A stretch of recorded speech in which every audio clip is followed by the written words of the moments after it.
fucking hot. Julia, is it hot where you are? 95 degrees. Xhevat, is it hot in Jalan? It is hot. Jacopo's hot in Bria? 32 today. I'm going to pretend I know that that's hot. Fiamma, Florence, I know, famously. 38 today. Very hot. Ahmed, you're back from California, where the weather is notoriously good. Tell me about DC. It's humid hot, which is nasty. It gets into your bones. There's a heat index that have the science behind it. Speaking of the science, maybe, I mean, look, everywhere. This is a catastrophe. Maybe we should actually drill down on climate change in a panel. Get a couple folks on, get some experts. We literally just did that. That was like 2 weeks ago, remember? It's really hot. It's hard to remember. La imagen por la cual vale la pena arriesgar la vida, sacrificarse hasta la muerte en los campos de batalla de todos los continentes del mundo. Live from Berlin, where it's powerful hot? Yeah, powerful hot. It's an expression. Just say it like I write it. It's hot. Come on. Okay. Live from Berlin, where it's powerful hot, it's the Committee Program, the chronicle of the world's most mysterious global political strategic entity. On today's show, Monday, July the 5th, Ellie, Mayo Hagan, our East Berlin correspondent, Julia Damphouse, Daniele Albertazzi, Francesca Feo, and featuring Deputy Director of the show, our own Julia Doubleday, and the rest of the committee gang. And now a man who is so dehydrated he seemingly can't do math, our host, Arun Chaudhary.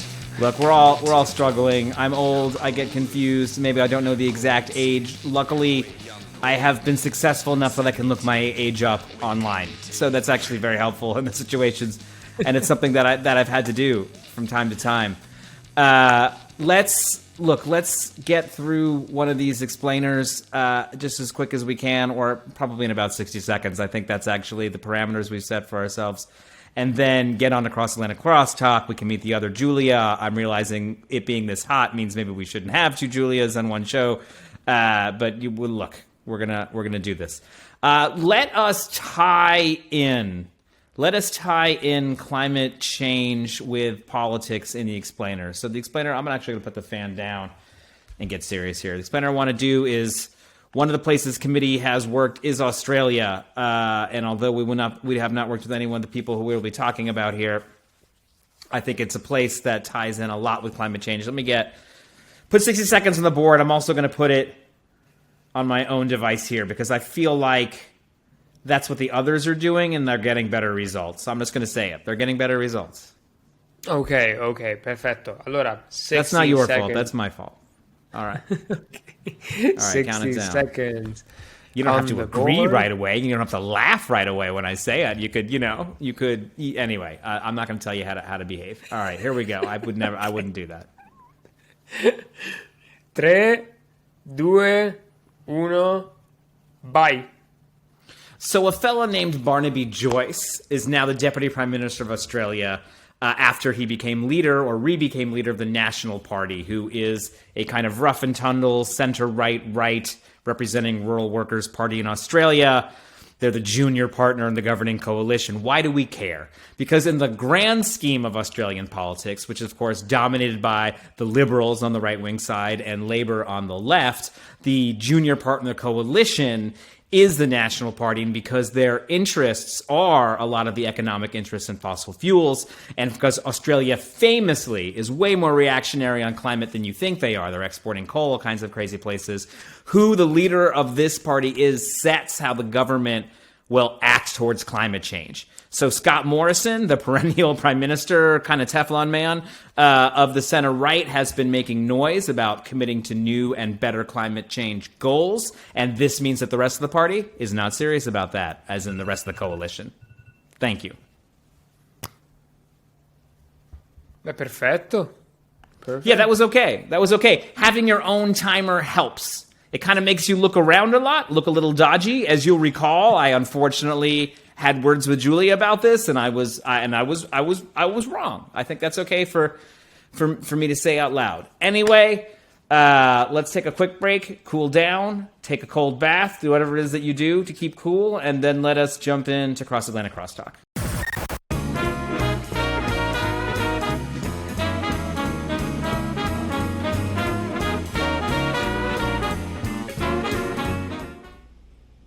Hi, and welcome back to the committee program. I am your host, Arun Chaudhary, and today on Cross Atlantic Crosstalk, we have members of the usual gang: Julia Doubleday, Deputy Director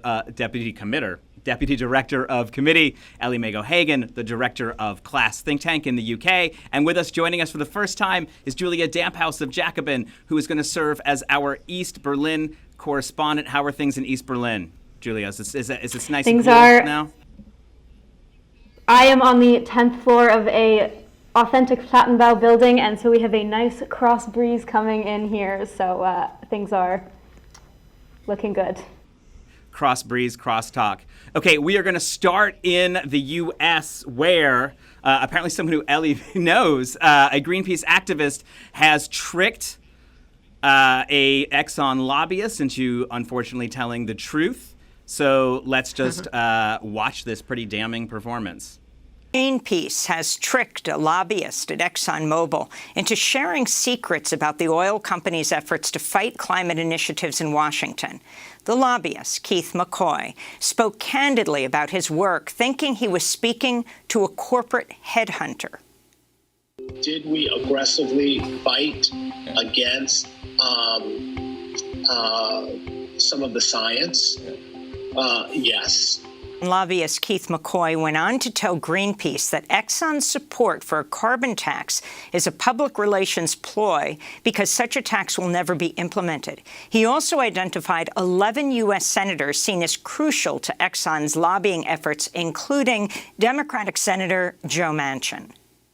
Joe Manchin, I talk to his office every week, and he is the kingmaker on this because he's a Democrat from West Virginia, which is a very conservative state, and he's not shy about sort of staking his claim early and completely changing the debate. So, I mean, Julia Doubleday, this is incredible, right? This is the quiet part loud, Joe Manchin on speed dial. I mean, well, does any of this have any political impact, or does this just tell Joe Manchin's people he's doing a good job? I think this is not a surprise for anyone that's worked in politics or worked in lobbying. It's not a surprise that they openly do and say these things. But there is this really fragile facade over how laws actually get made in DC. You know, we still have this commitment to talking about how we're this really strong democracy and we need to spread democracy around the world, while we know that these things are openly happening. So I do think it's really important to get those kind of moments on videotape because, as you were saying, it is the part that they're never supposed to say out loud. I think most people probably underestimate how often that stuff is said out loud. It's just not in rooms that, you know, people from Greenpeace are in or people that aren't supposed to hear it are in. Yeah, posing as a corporate headhunter, which I thought was a really nicely laid trap, right? I mean, kudos Greenpeace, to your friend, Ellie. Yeah, I mean, did this make news in the UK because of, you know, Greenpeace is, of course, headquartered out of London, etc.?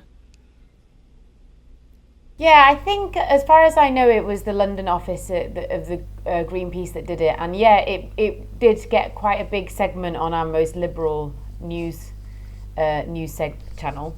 So yeah, it did. It didn't really get picked up beyond the sort of news channel that it was given to as an exclusive here. I think probably because Exxon are not really considered to be like super British. And obviously the guy himself was American. So while it was sort of interesting, it wasn't really like a British story, and the British media don't tend to pay much attention to things that aren't related to Britain in some way, unless they are, you know, just like a foreign news story, like a war or something. Yeah, I mean, I guess I wonder if Joe Manchin's reputation as the indispensable, gatekeeper on what is allowed and what isn't allowed out of the Biden administration sort of has international legs.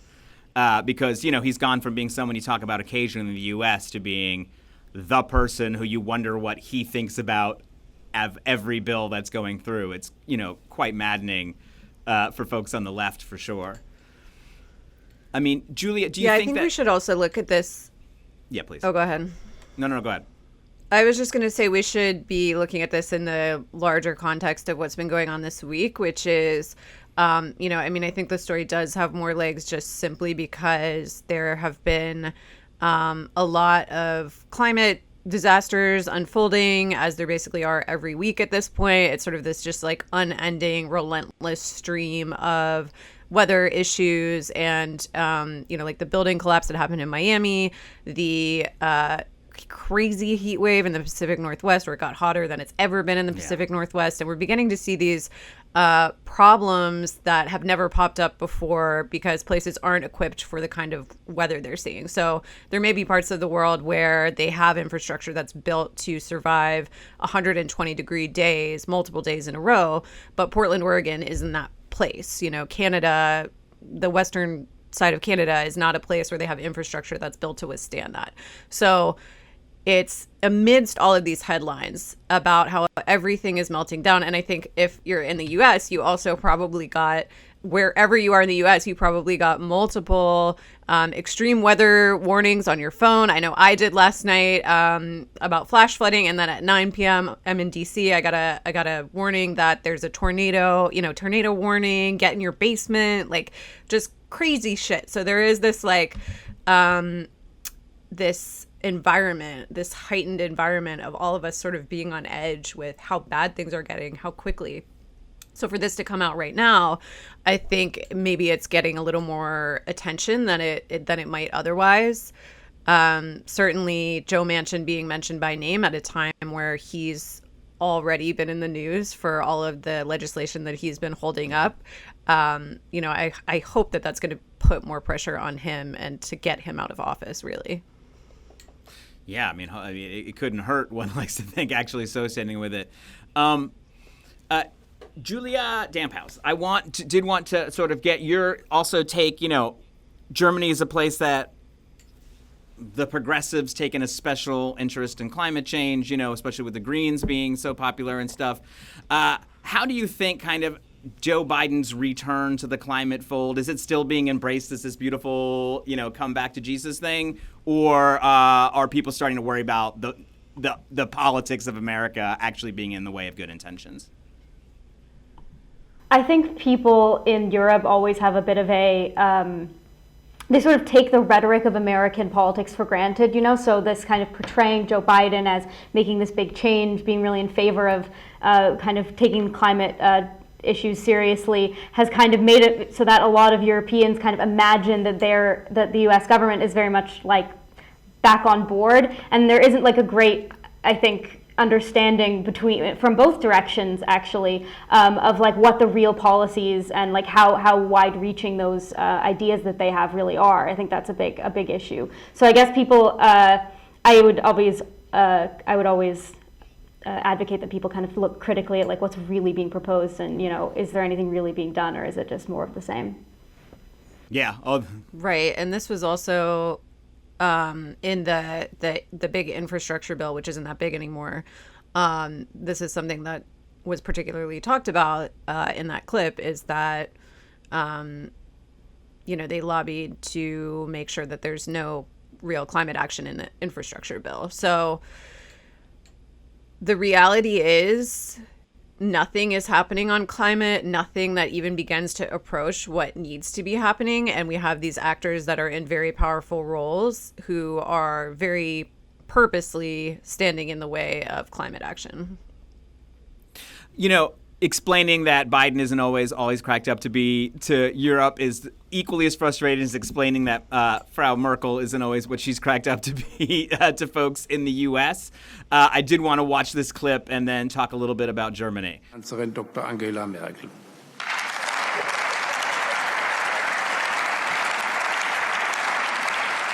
Ich bin überzeugt, dass wir nur zusammen als Staatengemeinschaft erfolgreich die Herausforderungen der Pandemie wie auch der anderen großen Aufgaben meistern können. Eine souveräne Europäische Union sollte hier ein starker Partner sein. Und daran werden wir heute und morgen auch in Brüssel arbeiten. Herzlichen Dank.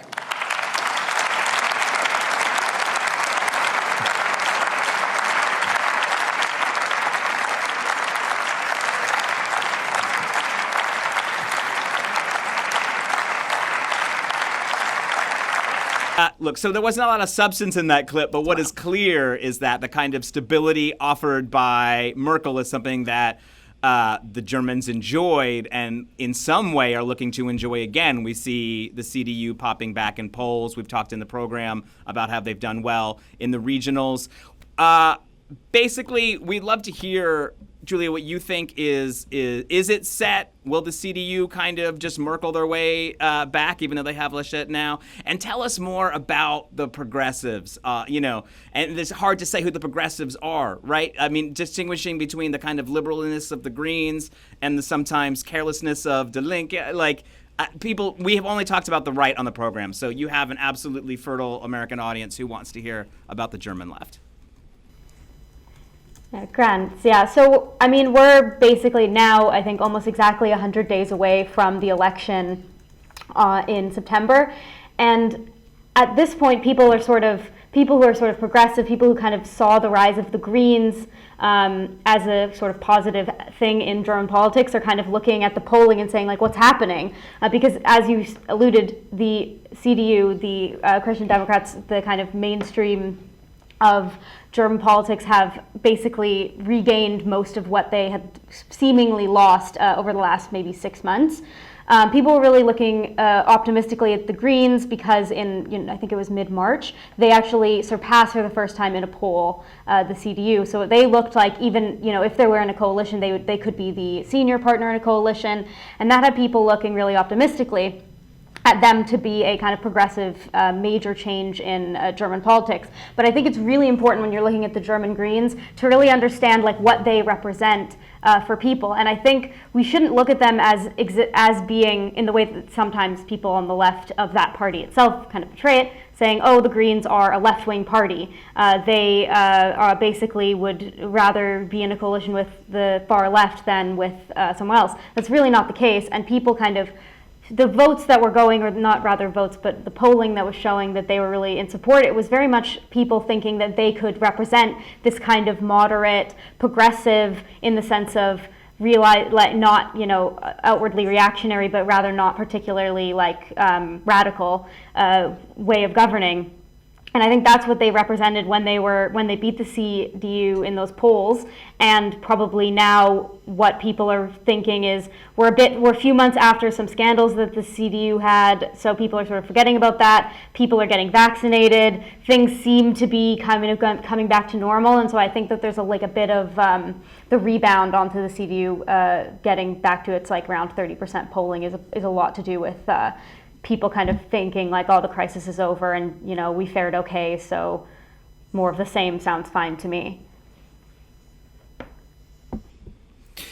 And, Baerbock keeps kind of stepping on rakes. Can you just tell us a little bit about her, where she's come from and how you think she's handling the election?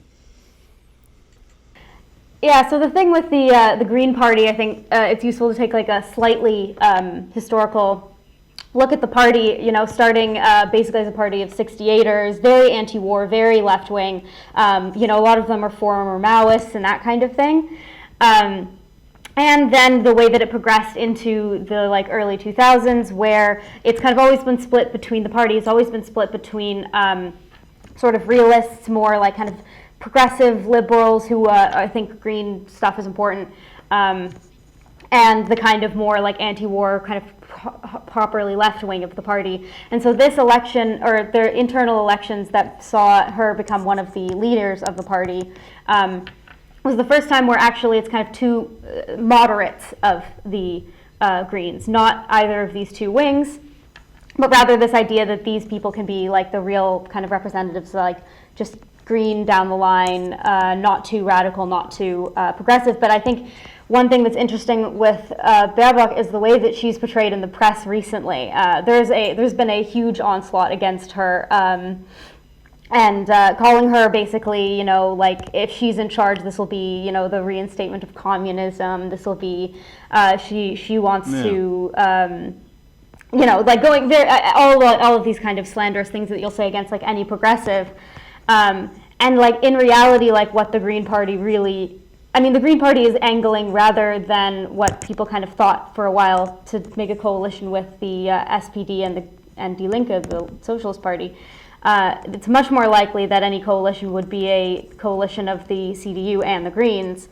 So I think this kind of onslaught by the media and by like right-wing figures is certainly to try to kind of ward against that, but also to try, I think, to sort of beat them down before they even have a chance to really put up any kind of opposition. So, like I said, I think like they are essentially acting or represent for a lot of people a pretty moderate path forward. Change through continuity, as we always want. And then I guess could you actually talk about Die Linke for folks a little bit? Oh yeah, Die Linke, the left party. Also similarly, within the last year, there's been all sorts of like internal elections in each of the parties. So Die Linke as well had its internal like new leadership take over. And similarly, I guess, sort of similarly, but not, there's also kind of two new people who represent something of a new direction. Before there was sort of a party sharing situation between the more like social democratic oriented, older, more Eastern-based wing of the party and the more young activist base of the party. And now sort of both leaders of the left party are kind of that more activist, more young, more kind of socially progressive wing of the party. Slightly less like labor oriented, but that's always kind of something that the party supports.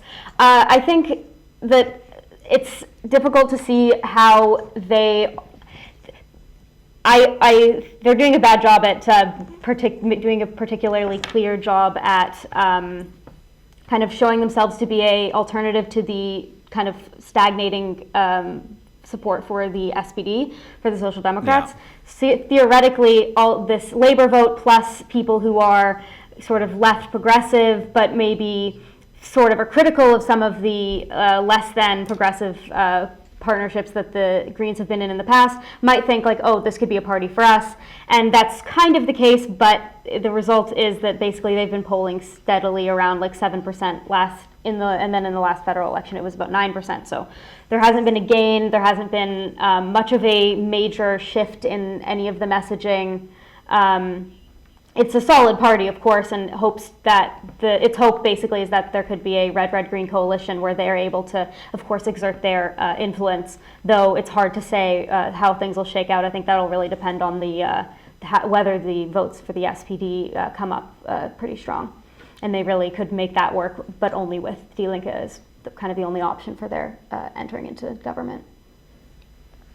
Ugh, it would be nice. I mean, for folks who don't know, the SPD were actually literally in the Second International. So this is like, an important historic party who may be down on their luck, but, we still hope that there's life in the old bag. Yeah, I'm actually primarily a historian of the SPD and that kind of world. So I might, more than knowing about this current election, I've been reading about the election in 1907, but it's not exactly particularly relevant to the way that the SPD is currently governing. Because I mean their leader or their candidate for chancellor is basically the most kind of technocratic, basically neoliberal kind of guy that the party has produced since the 90s. Not exactly like the face of a renewed social democracy a la Corbyn at all. Like it's really sort of more of the same, this kind of slow decline, but without much ability to change it, and seemingly without much will to change it. Yeah, I think that resonates with a lot of folks, and a lot with, maybe not with his heft and ancientness, but with the same kind of trajectory. Ellie, speaking of which, we always talk about these by-elections and what Keir Starmer will do now that he's lost them. But Habemus a victory. Kim Ledbetter has pulled off the Bartley election. Let's watch just a quick bit of her victory speech. It's been a grueling few weeks, but I want to say a few thank yous. I want to say a massive thank you to Jackie Gedman, the returning officer, and her team for organising this evening, and all the staff that have been involved in doing the count tonight. I want to say a huge thank you to the police, who sadly I have needed more than ever over the last few weeks.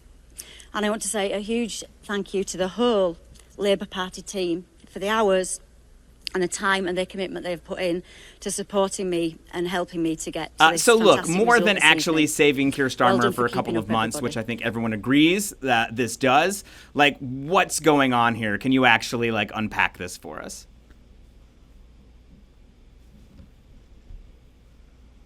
Oh gosh, big. So I think the first thing to say is that it wasn't just a case. So Labour briefed the media that it was going to lose, and that is not just expectation management. I think that a lot of people in the party really did think that they would lose this, and that would have been pretty catastrophic because that would have been a seat that Labour has had since, I can't remember when, but a very long time. And also it would have been the second by-election that had been lost under Keir Starmer's leadership, which is pretty terrible and didn't even happen under Jeremy Corbyn.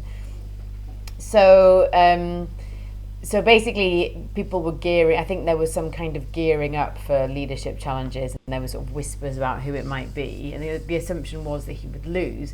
So now the fact that Labour has won on a very tiny margin, 300 and something votes, is sort of seen as this massive victory because it sort of really defied expectations. Obviously, it's not. It is a victory, and you know it doesn't matter really ultimately by how much you win, because you still get to have the seat as the candidate if you win.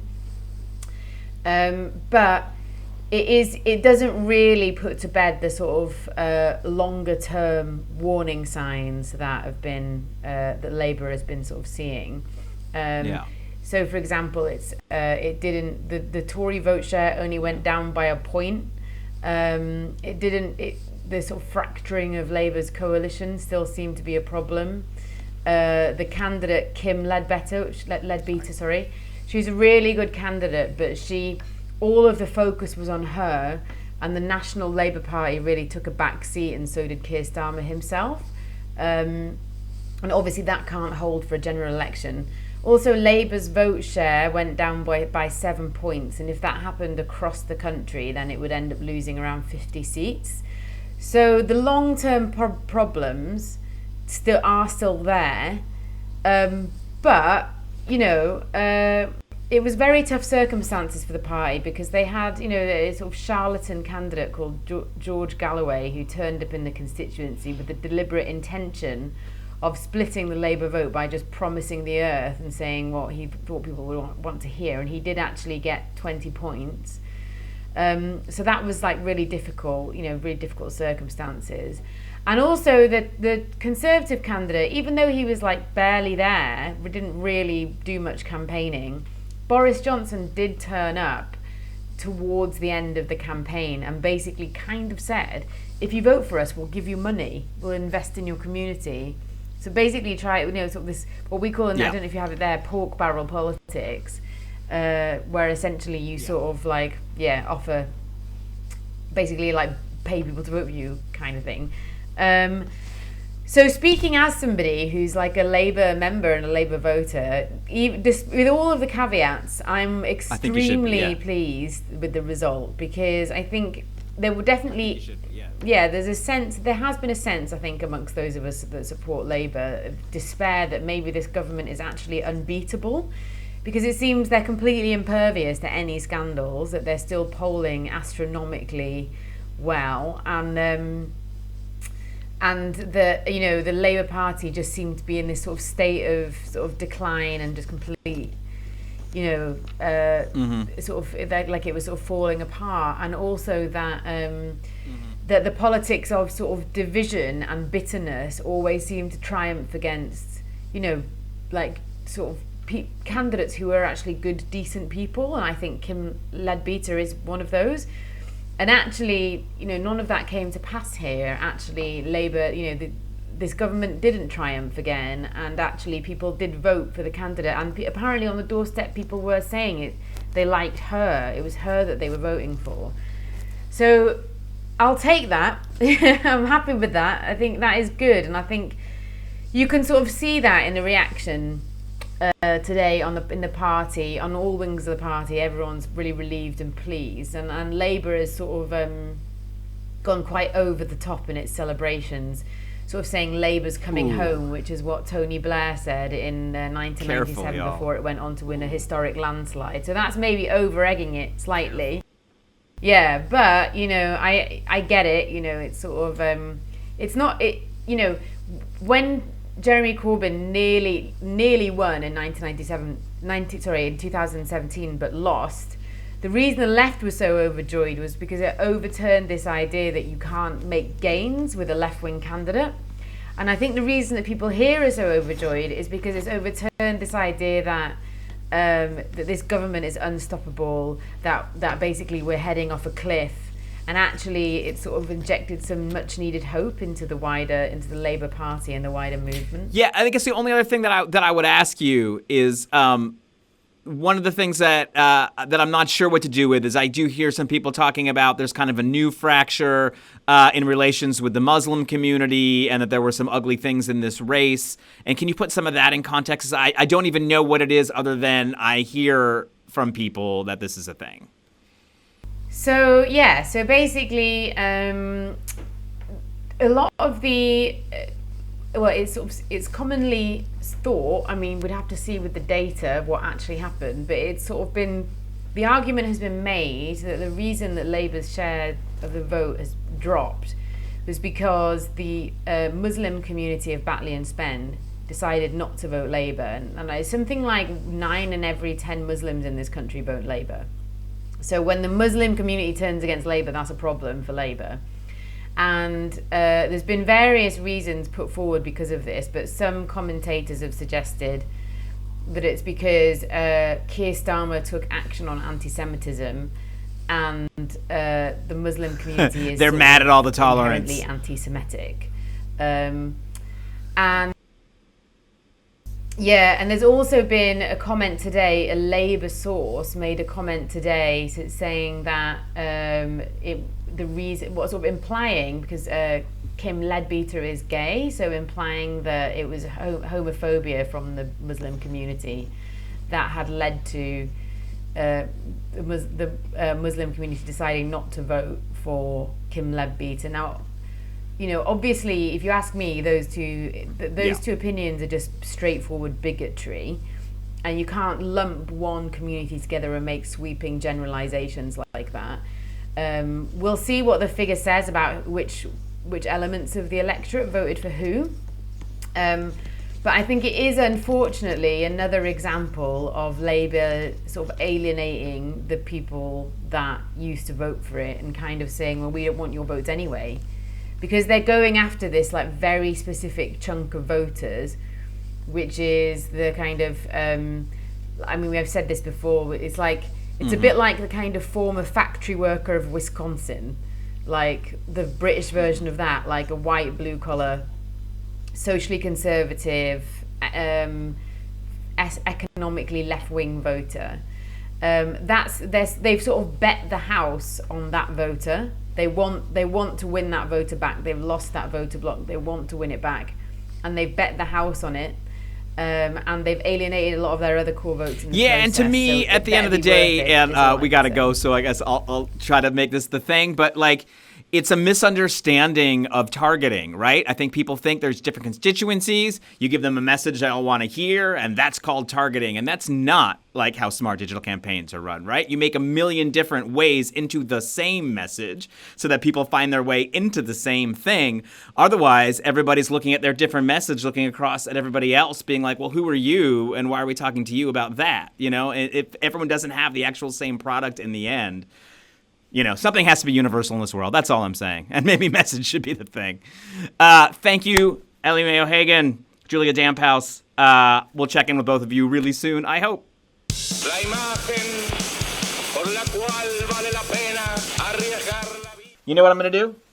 You know what I'm going to do? I'm going to do the American politician thing, and I'm going to ask your permission. Hey, do you guys mind if I roll up my sleeves?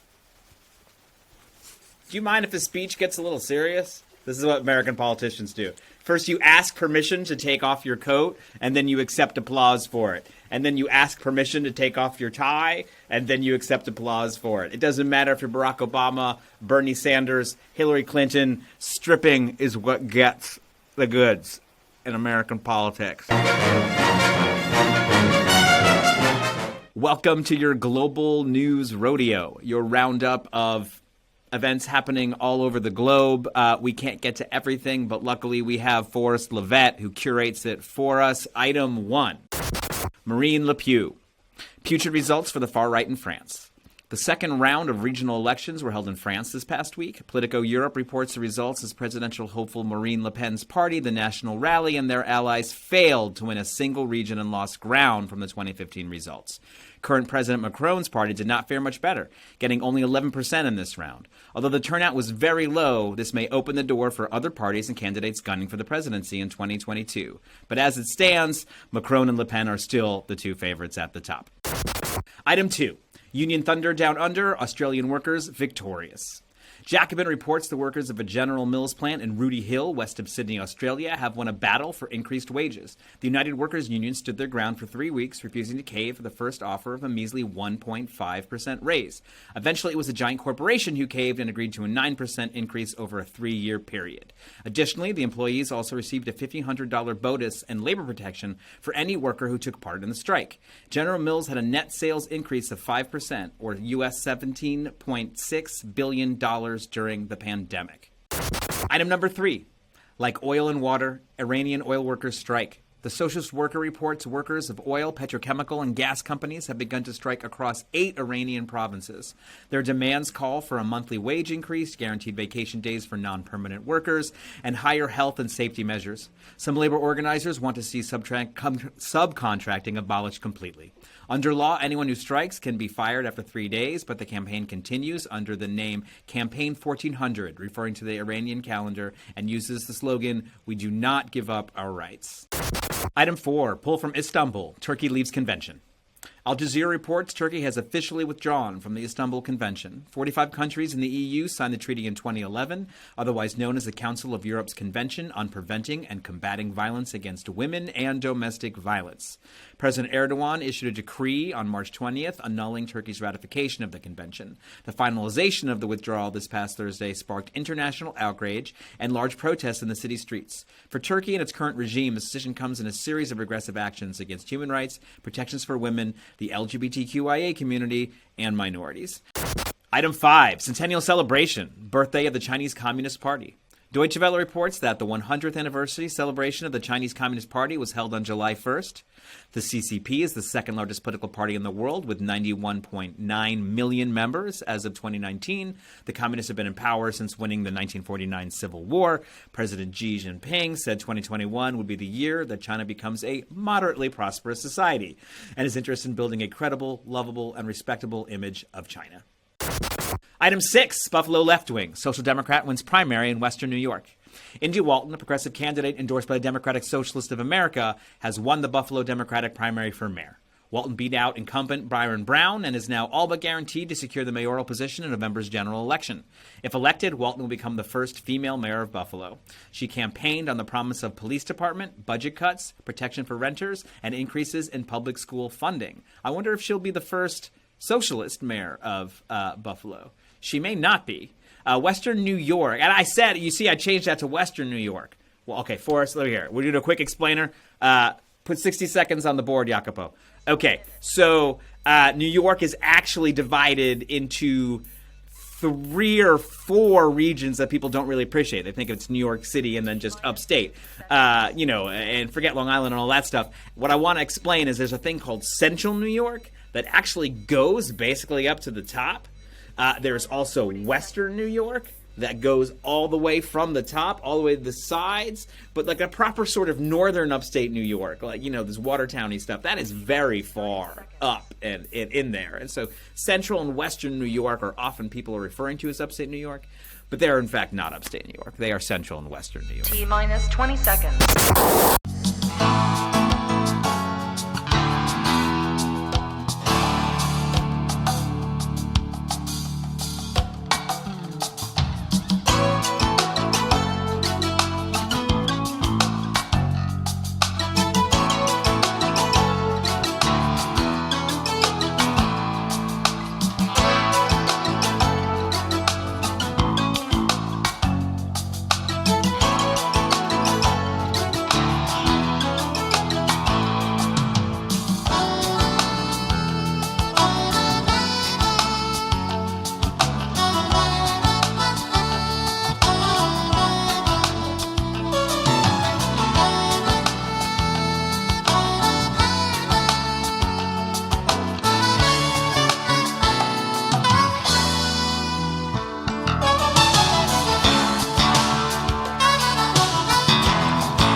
Forrest, I thought that was really cool. I don't know if people know who Pepe Le Pew is anymore, but I thought that everything was funny. Buffalo Wild Wings, you know, lots of puns. I think this helps people learn, and I appreciate it. I think people are really enjoying your stuff. Thank you so much.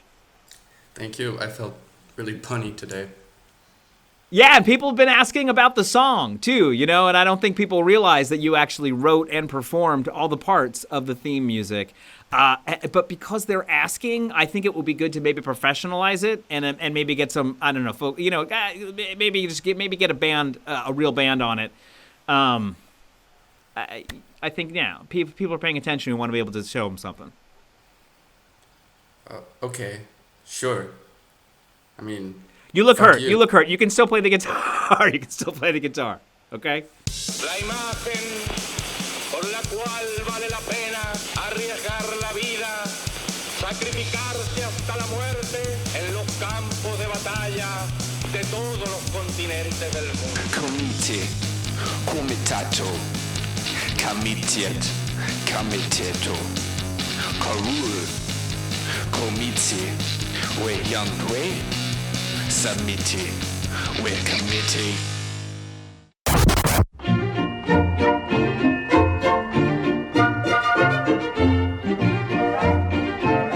Hi, and welcome back to the committee program and to our favorite segment, Club.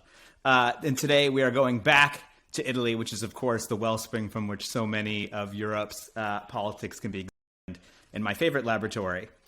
When most Americans think of the Italian right in the post-Berlusconi era, they think of flamboyant showman Matteo Salvini and his league, whose social media beast was able to cut through onto the world stage. But last week, for the first time in a long time, we saw another party emerge as the largest in a poll in Italy. The Fratelli d'Italia, Brothers of Italy, a party with roots in the Italian social movement, one of the post-war expressions of the fascist right. How direct a line can we draw from one to the other? How much is the recent success a result of not participating in the current technocratic Draghi government? And how much is a result of their current leader, the forceful yet disarmingly empathetic Giorgia Meloni? Lots to talk about today, and with our panel, we have someone who is quite literally focused narrowly on this subject as we speak, Francesca Feo, a PhD researcher on populist parties in both Italy and Spain, and faculty of political and social science at the Scuola Normale Superiore in Florence.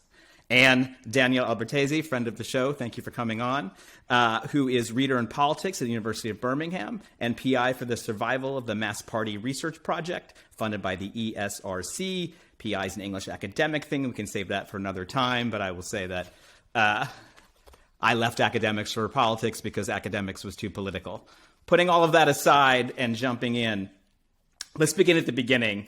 Francesca, how straight a line can we draw between the fascists, folks operating a fascist state, and Fratelli, who sprang into existence in 2012? Okay, thank you, Arun, for the question, and thank you very much for having me here. It's very nice. And so, to get back to your question, I think, of course, we can see a strong legacies, and in a way that the connection between these new entities, these new party brothers of Italy, and the legacy of the fascism and the neo-fascist Movimento Sociale Italiano, the Italian social movement, is quite, in a way, it's quite there, it's quite clear.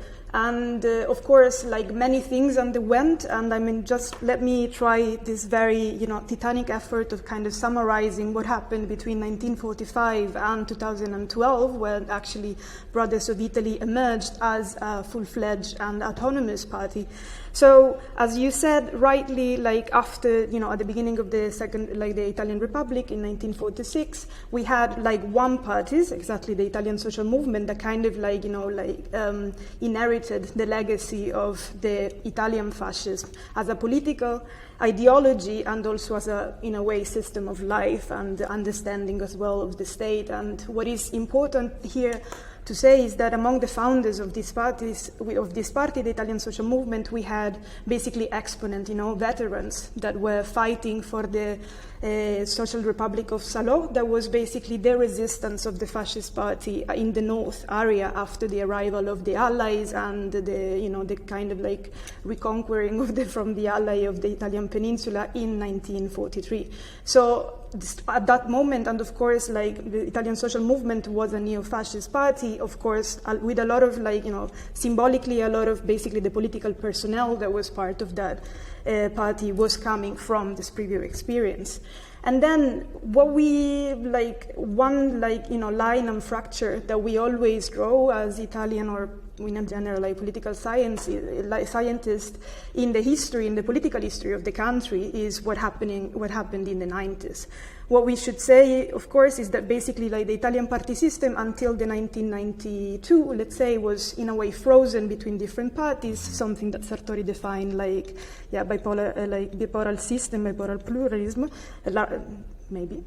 Anyway, but so in this, we can say that in these 50 years, the Italian social movement remained a party, very small, at the margins of the party system. But thanks to the electoral, the electoral law, that was a purely proportional law, basically always managed to have representation in parliament. So it was there. It was small. It was never up to the 10% of the electoral consent and votes and so on, never gathering more than that, but always very present. What happened in the 1992 was basically an earthquake for the political system.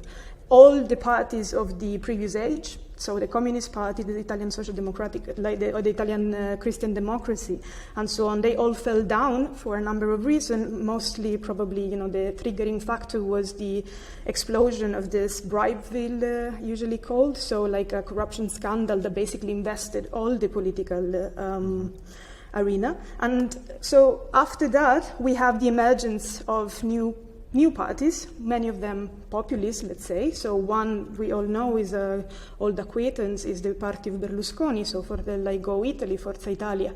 And together with that, basically many of the forces that were marginalized, so the Italian social movement as well, managed to become more and more mainstreamed. And also the Italian social movement shifted, it changed label, it went through a maquillage process and it became the party of National Alliance, which was basically like, kind of like involved in Berlusconi like right-wing coalition, so was like slowly mainstreaming in the process. He was kind of like getting rid of some of the fascist symbols and rhetoric that were instead there from the Italian social movement. And at one point, they even merged together with the Berlusconi's parties. So that's another crucial movement, is 2009. We have this merging. So from only an electoral coalition in which parties were still, like different and separate entities, they just became one political force. And to summarize, it didn't go very well. I mean, there were huge problems in terms of everything, basically, in terms of like ideas, organization, ideological, programmatic stances, and so on. So the coalition lasted very shortly. And what we have, and this is how we get to Fratelli d'Italia, to Brothers of Italy, in 2012, the new party, the People of Liberty, exactly, was again was failed as a party, and we had we had a split again, and we had again re-emerging Go Italy, Berlusconi's parties, and the emergence of forces, other political forces on the right. One of these, the biggest one, the one that then gathered basically mostly of the support, was exactly Brothers of Italy, that was founded officially in 2012, and then started raising consensus already in 2014 when Giorgia Meloni was elected as the president of the party. So what happened in this process is basically that if the National Alliance tried to get rid of some of those more, let's say, problematic for like a mainstreaming strategy, those symbols that were more problematic, so also the relationship with actually fascism and ideology and so on, we see that in Brothers of Italy some of these elements came back. Especially at the symbolic level. The symbol of the party is actually the symbol that was used by the Movimento, by the Italian social movement. So we saw, kind of this very, of course it's ambiguous, it cannot be a direct type of call, but we see this. But it's an open embracing, at least, of exactly. the like they want everybody to know exactly that the road stops there. Exactly, in a way, this is what is happening, and what is most important, I think, it's also the type of continuity in the political personnel. So all these people that are now in Brothers of Italy, where comes from, were socialized in that type of political culture, especially if we look at the elites, especially, the old senators and deputies that are sitting today in parliament, they all come from that type of political experience. And also, the new generation, let's say, so Giorgia Meloni or all her peers come from that type of political experience. And I think this is very important in stressing, again, another element of this legacy. And probably I stop here. I talked even too much. No, that's amazing. You have brought us up to the present with clarity and speed and really set us up. So thank you. Now, Daniele, digging in on that sort of alliance with the kind of, right-wing consensus and where those differences are. What is the agenda of the party and how have they been pursuing it? What are some of their candidates like? Give us some texture. I think what is useful in Francesca's summary is precisely, I think, to show us the extent to which if the right wins in 2023 as a coalition, which is, I think, a very realistic possibility, there would actually be a lot of continuity with what has happened since the fall of the so-called First Republic and the emergence of new parties. First of all, as Francesca said, the party that has been the center of the political system for 25 years, Berlusconi's Forza Italia, thanks to which forces, which were very heterogeneous, the League on the one hand, back then a regionalist party, the social movement that soon after allying with Berlusconi became National Alliance, a nationalist party with its roots in, let's say, post-fascism. How these two parties came together was thanks to this Silvio Berlusconi. Now, Silvio Berlusconi is no longer the fulcrum of this alliance, and indeed is no longer the fulcrum of the political system in Italy. However, a government that was to take over in 2023 would, in my view, be in many ways similar to the governments that we've had 4 times before, because we have officially 4 different Berlusconi governments in the past, although two of them followed each other, but it's two distinct ones.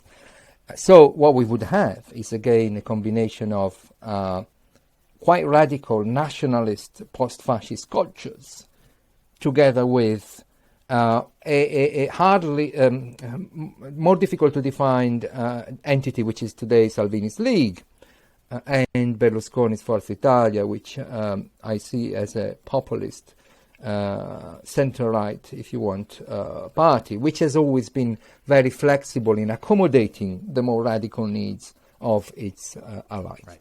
So I think, in my view, this will be continuity. Now, focusing on Brothers of Italy specifically, I think to understand Brothers of Italy today, it's useful to compare it with the League. So we were saying before the start that it's also still today, Brothers of Italy is stronger in the center and the south of the country. The League still remains stronger in the north, despite the fact that the League is officially no longer a regionalist party that only wants to speak on behalf of the north, but has become, thanks to Salvini, a nationalist party itself that says it wants to represent the whole country. And in fact, its new slogan is Italians first. It's no longer Northern Italians first.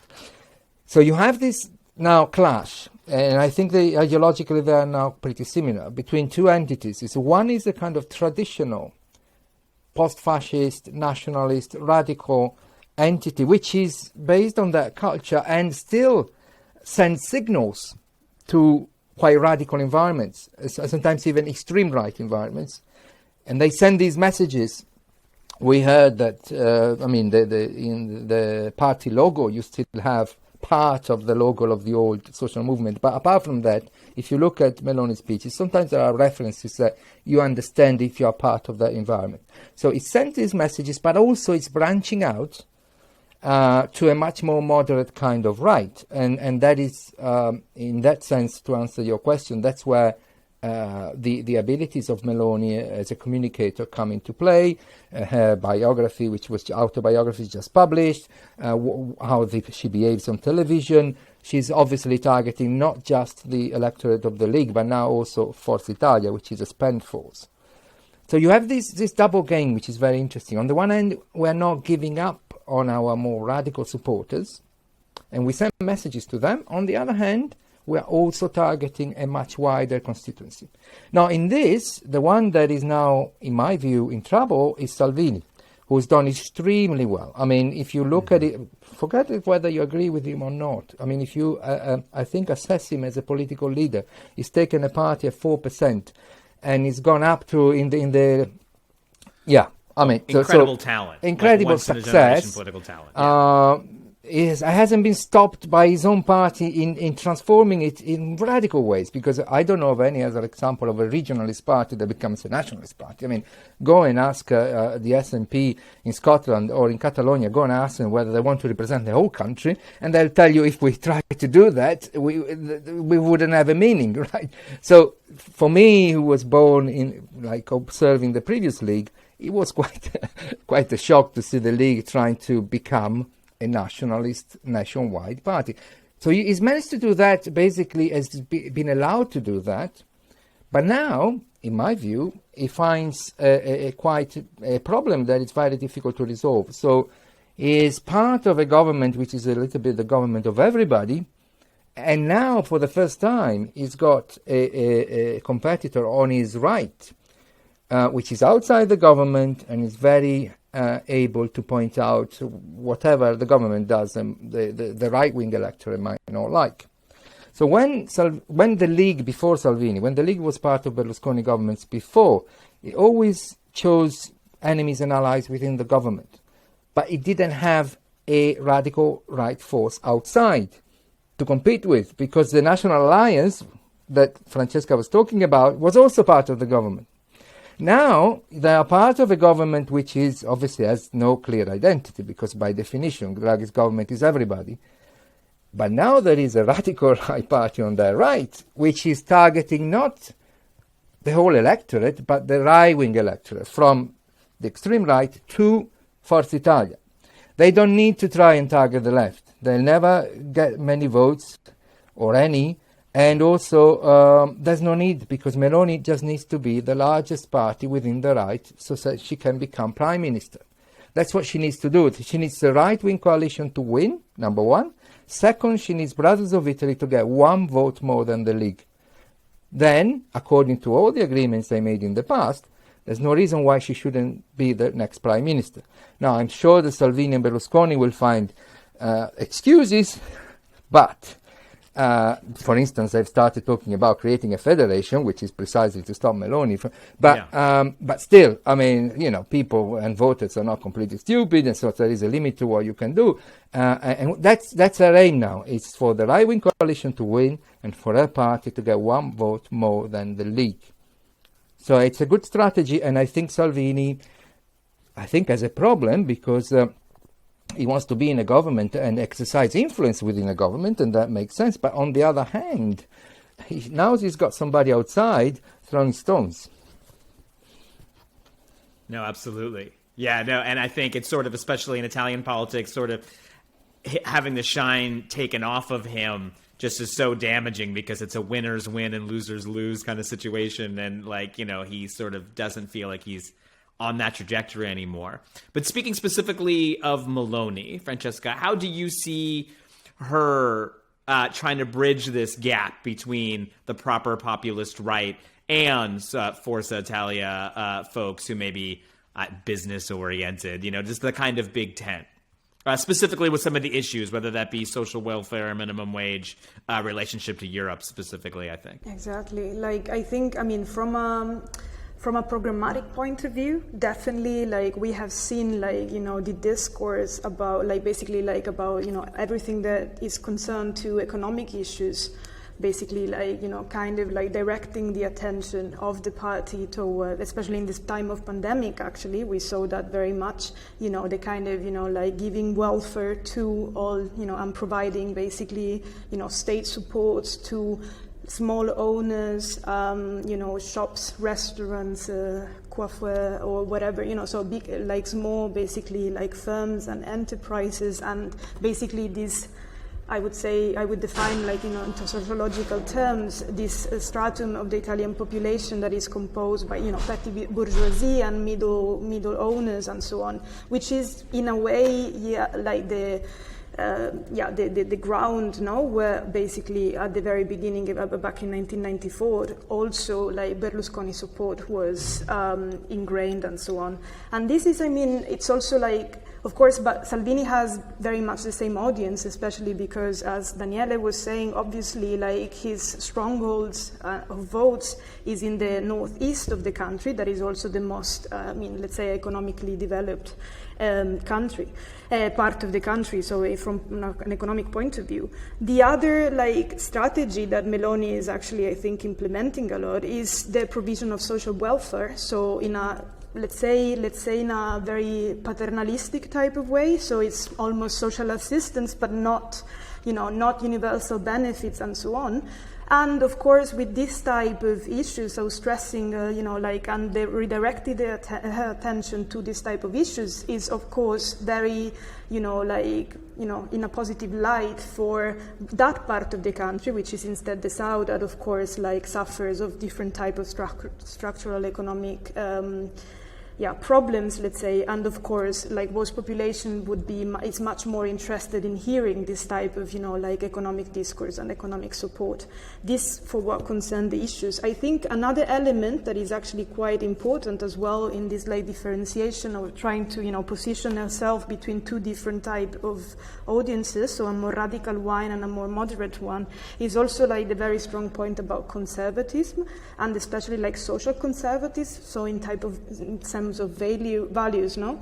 And of course, she kind of revived in a way that, you know, also Salvini did that, but in a much more strategic way, but like posing a lot of attention on the, you know, Catholic heritage and the Catholic nature of the country and the Italian population and so on. In a way, she's much more effective in doing that and much more credible in kind of like showcasing this type of issues. And this is also something that, of course, can, you know, win the heart of the moderates, or at least of the Italian voters. And I think these are two elements that are pretty present and pretty strong. Of course, the immigration issue also works, but this is the thing on which she also has to share path with Salvini very much. So it's really like a bit of a battle of positioning and kind of shifting from of distancing them, the two parties. This is what they are doing. They are trying to find a way to distance themselves and kind of find some kind of identity and ownership on certain issues to basically attract small pieces and bits of the electoral front. I don't know whether Daniele maybe has something else to I want him to yes, please jump in also add to that the extra idea of potentially the biggest prize that either Meloni or Salvini could pick up being precarious workers who are Cinque Stelle voters currently, right, and who the PD has the hardest time sort of scooping back up. So as you're filling us in further, Daniele, can you just tell us who you think has the kind of inroads on this, and if I'm right about that? Yeah. But before I do that, just to link up to what Francesca was saying, social conservatism, traditional values. I mean, I agree that Salvini sometimes sounded, let's say, a bit less credible than a kind of traditional force, such as Brothers of Italy, that clearly is rooted in that kind of tradition. And if we look at also economic proposals, I mean, the Brothers of Italy is proposing much more support for families, which is an idea also very popular among populist radical right parties across Europe, of course, when you look at Poland and so on. And it's proposing to get rid of the guaranteed citizens' income introduced by Five Star, but replace that kind of support with something much more targeted to families. So that is a kind of classic policies that a conservative or radical right party might want to put forward to argue that the country needs more children, and that's how. By the way, more support for families would be a good idea. Incidentally, it's not a bad idea in itself, in the sense that it is very hard for women, for a number of reasons. For instance, to get a little bit of support if they decide to have a child. So it's not. I mean, it can find a very wide audience, regardless of who is saying this. Now, on the other theme of Five Star. In part, I mean, Five Star in 2018 clearly managed to attract kind of 70% of its voters were more left-leaning, but there was a strong 35% that were from the right, and there are studies on this. So in 2019, it was still generally managing to attract at least some, a considerable amount of voters also from the right. Now, in time, more recently, Five Star has lost support also because it's become very clearly, let's say, a part of a near left. I don't know what to call it, because I mean the word left in there sounds a little bit too radical. I mean, center left, near left. It's like center/center left. It's not center/left. Center coalition that might look left once in a while, but so. Basically, we are talking about the Democratic Party and the Five Star. So clearly, they see their future as something that they now have to work on as a kind of together. Although whether the Five Star will exist 6 months from now is a different debate because of what is happening within it, and it's imploding. But some kind of agreement between whatever is left of the Five Star or a new party created by the former Prime Minister Conte and the Democratic Party is clearly on the card for the next election. So they've already lost, Five Star, they've already lost a lot of support among those on the right that for a moment voted for them thinking that they were beyond left and right. Also because some of the things I've said about Europe and about immigration clearly appealed to right-wing voters. Now I think it's for them would be much harder to fish in this pond. Also because you have a very credible actor on the right, and she's looking like a winner. Salvini was looking like a winner 2 years ago, and he was. As I said, I think what he's done is remarkable. Now, and these things are, we live in a world of social media in which these narratives start sticking very quickly, and then changing them is very hard. Now, Meloni now looks like a winner, and winners attract more votes. A winner is everybody likes to back a winner for a change, and support somebody who's going to win. So, the more, it's a kind of it's a self-fulfilling prophecy to an extent. In fact, when Brothers of Italy started growing and started coming nearer to the league, then everybody started saying they're about to overcome them. And sure enough, that also affects the electorate, and more people think, I'm going to back the winning horse here. So can they attract more of the five-star voters? I think they can, but to an extent, this has already happened. I mean, we've had the five-star representatives moving to them in Parliament. I think we've already had a fair amount of voters moving across.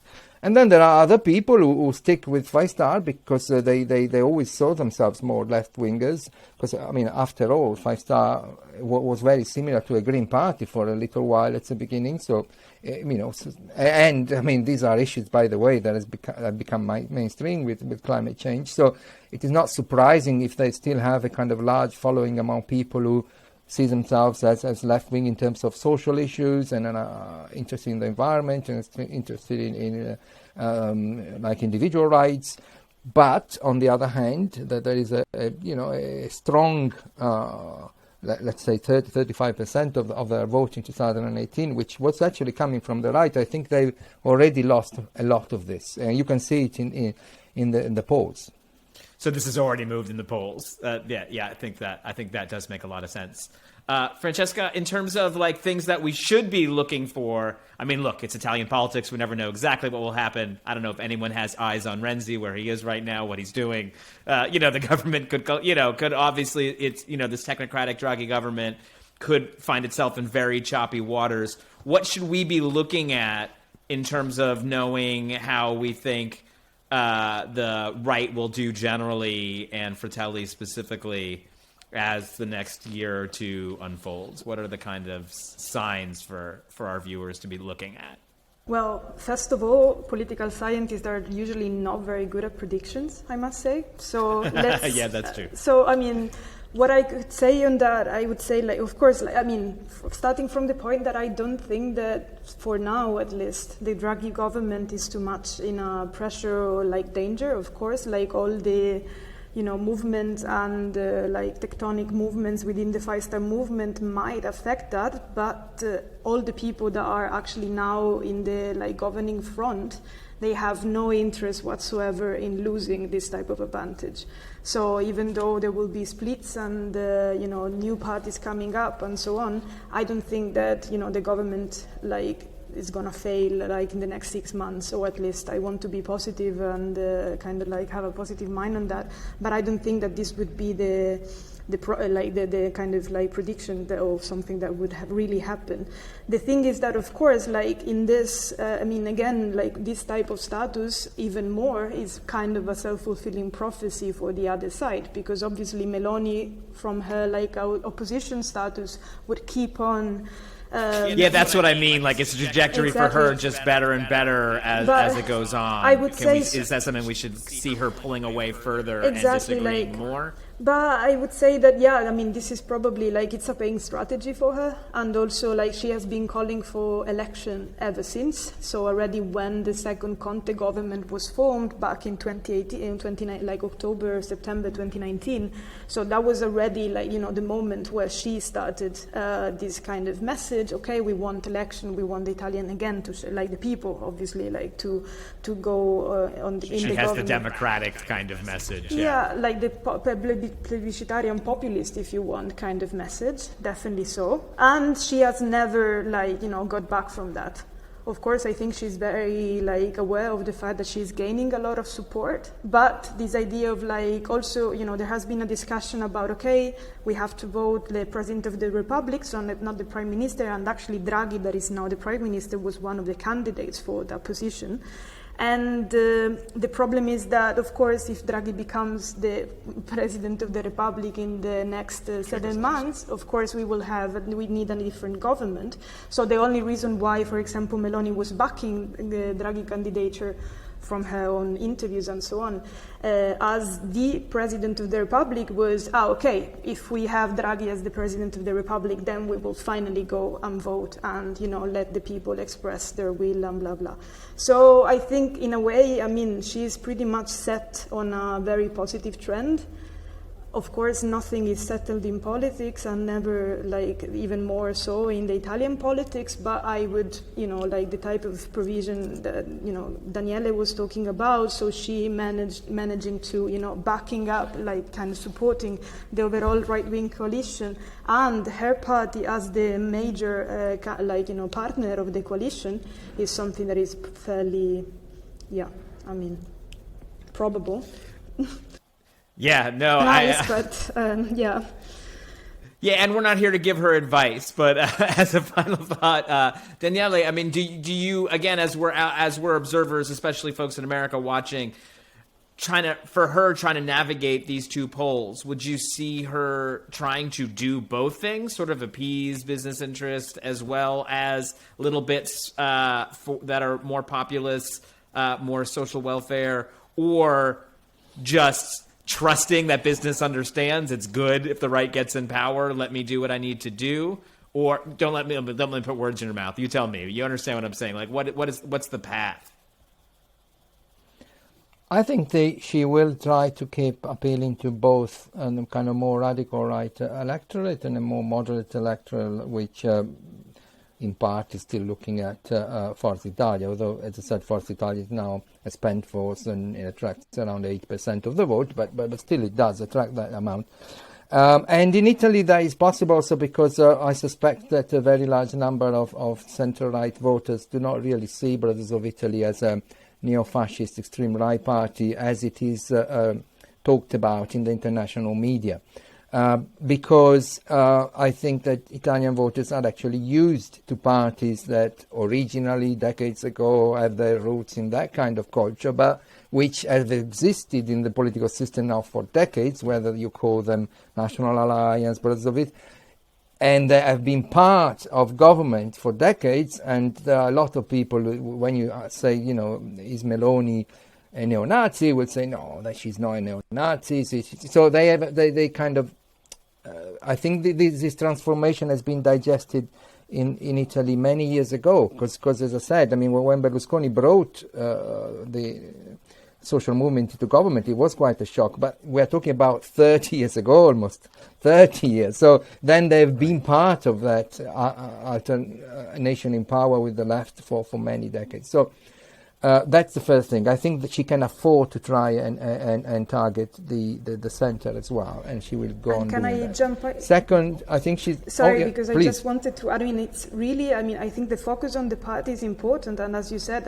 my generation was not raised with the Italian social movement in place. We don't really know about, those times, so it's really, there is an element of normalization. I think... in this type of strategy, also what really plays a very important role is that Meloni is really playing the gender card very hardly on that. And obviously, this is a typical thing, and we have seen it in different countries as well, from populist radical right parties or, extreme parties having then a women leader, because actually, it gives a more polished, moderate type of image as well to the party in itself, right to out of the gate. Yeah. Exactly, to the ideology of the party. And we see that very blatantly in the Italian case. She is exactly mixing and softening the tones of what would be instead a super macho leadership, let's say like that, with a lot of masculinist tropes and so on. And she really managed to mix these two registers, one with the other. She is very strong, as we say before, so she's able of very flamboyant speeches and so on. But on the other side, she play also on Instagram or on social media these the motherly side. Maternal. Exactly. Yeah, absolutely. She's good. But isn't this also the fault of the others? Because, for all the talk about equality, in the end, the Partito Democratico, the Democratic Party, is always led by men. 5-star, if you look at the people who are at the top, who actually have decided its destiny so far and are now killing each other at the moment in this infight, it's all men. So I mean, it's not her fault that she's the only leader of the a large last party two regional in Italy. elections the truth that is, Lega it doesn't took happen. to the PD were, of course, Ciccardi, Susanna, in Toscana, and then Lucia Borgonzoni in Emilia-Romagna. They seem to have, the right wing seems to have an infinite supply of young women who are ready to do things. Yeah, but they rarely get to the Yes. very, very top. And here you have a party that with Meloni has gone from 2 or 3% when it was created to now over 20, led The by a architect of woman. this, So, as Francesca says, she can play the card of saying, we are also the only party who is kind of giving visibility to female leadership, which happens to be true. That is what I'm saying is that a lot of the reasons for their success is that these things are handed on a plate by the others. The same applies to her position as the only opposition. I mean, how can you not have an opposition in a country, right? And I think that technocratic governments have been very, very detrimental to the quality of Italian democracy, and this one in particular is another one. So can you have a system in which everybody's in government, and is that healthy? Well, you have to define completely a political system if you want that. I mean, in Switzerland they do things differently, very effectively, but it's a complete different world, right? So now you have a situation in which everybody's in. Okay, so who gives voice to those who might be critical of various decisions that are taken? Because the decisions are always political. That there is no technocratic And a decision monopoly in in the opposition world. just It's always is an political. incredible thing to have. It's only her. It's only her, which also in practical terms means that the state broadcaster has to give a space. This is very important because there are rules. So they have to give a lot of space to the opposition. It's like 1/3 to the government, 1/3 to the party supporting the government, and 1/3 to the opposition, except that the 1/3 to the party supporting the government has to be split into 25, and the opposition is always her. So it's brilliant. I mean, when you think of, as a political leader, where do I stay? I mean, obviously the League decided to be in to influence where the huge amount of money that is coming from Europe can be invested. So that was the main reason. They said it quite explicitly. The regions in the north, which is the industrial heart of Italy, want to get a share of this money. So they are there to make sure that this happens. But she's decided instead to be out, but it's the only party that is out. You don't even have a left-wing party that is critical of Draghi. They're all in. So, of course, it's very easy for her to play the populist card and say, we are the only one against this bunch of people who are all the same. Well, maybe yes. Let's see what I mean. That a lot of what she's saying has been actually handed to her by her opponents, and the gender card is the other thing. I mean, obviously the other parties talk, but when do you actually see somebody with a woman in a position of real power, not just kind of a local, but real power?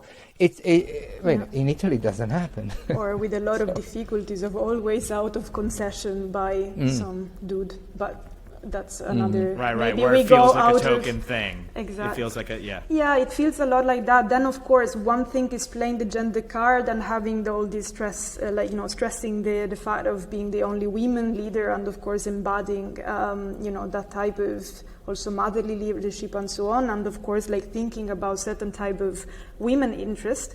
Then of course is a completely different thing, the type of gender policies that the party is interested in. But this is definitely maybe another topic, but in a way, this discourse that also kind of, go in the same direction of many other instances of what we would call neoliberal feminist type of attitude. So, the women that managed to, break the all-men panels, the all-men leadership and so on, out of meritocracy, out of merit, out of her own personal individual characteristics and so on. This is obviously a discourse that is very well spread. I mean, we can discuss about the extent to which this is actually a type of discourse and standing that actually really support women interest or etc. So that's a different type of, but definitely we see that a lot. I mean, she will never call herself a feminist, obviously, but she really embodies also this type of values from what is called usually neoliberal feminism. No, it's better. So, Call yourself a feminist is divisive. To be Yeah. woman who is comfortable wielding power. Exactly. Is a story that, as Daniele says, she's now going to be allowed to tell on television She as is often already. as she wants. You know, she will be there. She can be booked as much as she wants. She already is. So I guess everyone should settle in for a few years of seeing a lot of Giorgia Meloni. Yeah. Thank you so much, both of you, for coming on. Sorry, Francesca, you want to get closing word? You have something to say?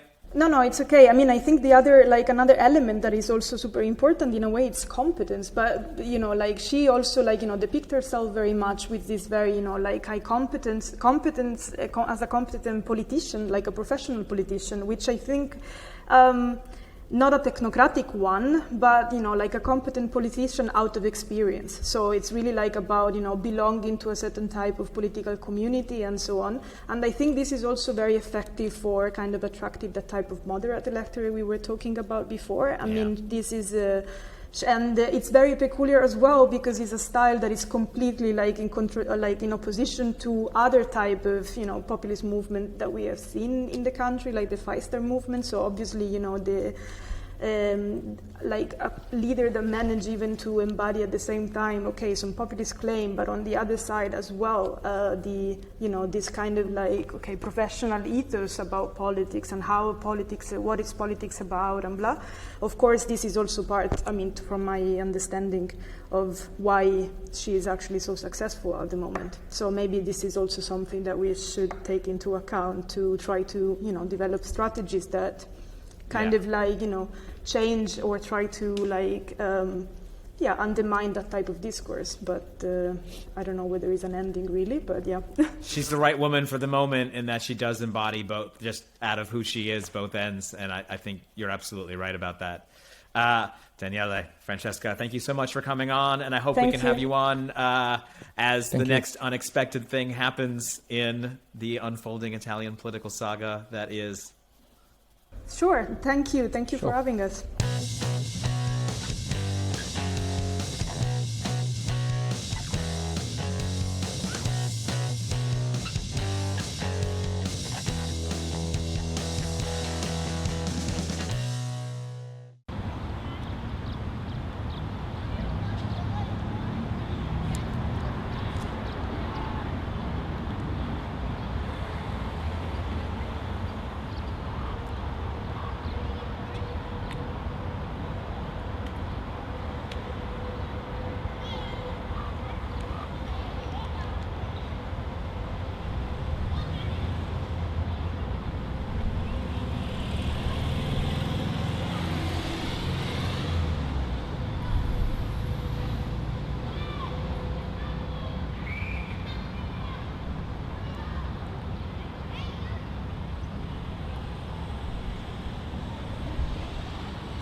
Hi, welcome back to the committee program. I'm Arun Chaudhary. And what you just witnessed is perhaps one of my favorite pieces of political media of all time. It's, of course, Senator Mike Gravel's 2008 campaign announcement, throwing a rock into the water, allowing the ripples to go across, but more importantly, leaving space to look and stare. It harkens back to the kind of idea of what films could have been before they were just commercialized. It used to be that being uncomfortable and looking was an important part of cinema. And actually, when I first saw this, was in the Obama campaign, and I was like, this guy gets it. This guy knows what he's doing. And to someone like me, Senator Mike Gravel, who was passed away this week at 91 and is just an incredible force on the progressive left, and was then the senator from Alaska who famously read the Pentagon Papers into the permanent record when they couldn't be published. But that's all I knew about him. I hadn't known any of the things he had done since, and I hadn't known really any of the kind of anti-imperialism, anti-colonial stances that he was just bravely taking with anyone who would listen in the U.S. I just knew the Pentagon Papers until this rock came in, and then until we were all watching the first presidential debate in 2008 when Gravel just burst onto the scene and gave an amazing dressing down to all of the candidates, Hillary Clinton, Joe Biden, Barack Obama, who I was working for then. And everyone was like, who the hell is this guy? And I was like, this is the guy. It's, it all came together. It's like, the Pentagon Papers and the rock video and like and so it became, ever since then, I just became an incredible fan of this man and his work and how humbly he would talk to any group. We had been on a couple of panels together, the New York Young Communist League, for instance. Like, there was no group of people who wanted to talk to Mike Gravel that he did not have the time to tell them and let them benefit from his experience and from his wisdom. And I think we're all used to seeing this sort of older Gravel. And I thought it would be nice, especially for a show like us who delves into old public domain films, to look at a documentary of Mike Gravel as a young man. I think of him here as sort of a sewer socialist as he traverses around Alaska, talking to natives, talking to regular folks, talking about oil pipelines and what can be done. I mean, it's Alaska. And so it's interesting to see, someone who was and has become an incredible champion of combating the climate emergency have a background in fossil fuel. I think that that's okay. And it just shows us that people who are willing to change their minds are the fuel by which progress happens, not people who are willing to make up excuses about why changing what they think that they know is wrong is hard. That's the bottom line. Gravel did not do it the easy way. Mike Gravel is an incorruptible force of nature who we should all look up to, emulate, and exalt. And we're all going to miss him so much. Special love sent from everyone here at the show to his family, his friends, and his chosen family at the Gravel Institute, who, again, are people who gave us a committee, at least, an opportunity to work with the Gravel campaign and to be reintroduced to this amazing thing. That is Henry, that's David, that's Kate, that's a lot of people. So I don't want to start to naming before the names escape me. So let's please watch this, remember, and think about Senator Mike Gravel. The following documentary on that Senate race is presented to you by Alaskans for Mike Gravel.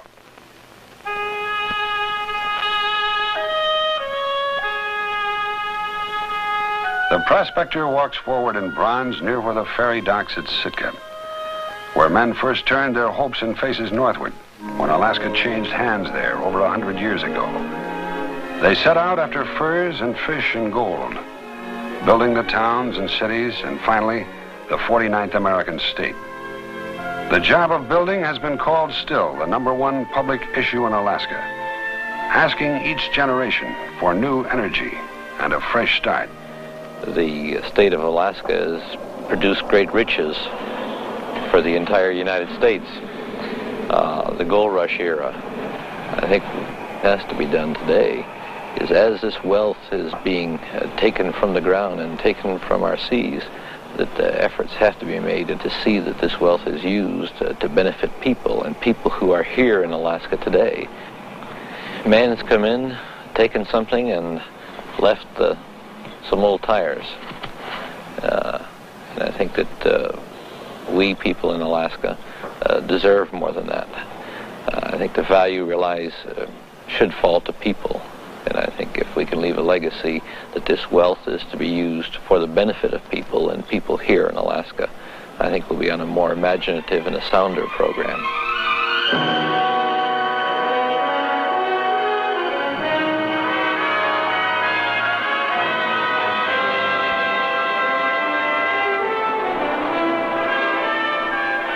From the old gold fields around Fairbanks south to Juneau, from Skagway to Barrow, Seward to Tanana, Mike Gravel has listened to the questions and tried to supply some answers as he sees them. Down in the Cook Inlet, for instance, deep beneath the seascape, the wealth may eventually exceed the great strikes in the Tanana Valley. But just as the ebb and flow of the tides of Cook Inlet are among the world's highest, the wealth of Alaska has been a story of steep rises followed by steep declines. Boom followed by ghost town followed by unemployed people. How can the wealth of what is potentially the richest of all states be shared in by all the people of that state? Here we need a massive assault, an educational assault. Take this rig, for instance. If the company involved would train, say, 6 people for 6 months and let the government take up the cost of this training, but with the guarantee that at the end of 6 months, these people will have a job. All of the exploration that's going on in the interior of Alaska for oil, there's a tremendous possibility of hiring a great deal of our local Alaskans in these jobs, providing they can be trained, and I think they can be trained.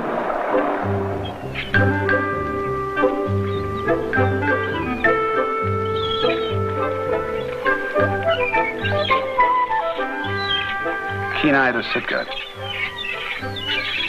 There was a time when Bristol Bay and the fishing industry paid the taxes in Alaska. Is the industry now a story of first-rate fishermen with fourth-rate equipment and facilities? What can be done about it? Well, the individual fisherman's a small contractor. And the unfortunate thing is, like a lot of small business, he doesn't have the financial resources or the financial backup to undertake large endeavors. If we made a fraction of the effort in fisheries that we've made in farming, we'd see untold results. And of course, the scientists tell us that the food of the future is going to come from the sea and not from the land.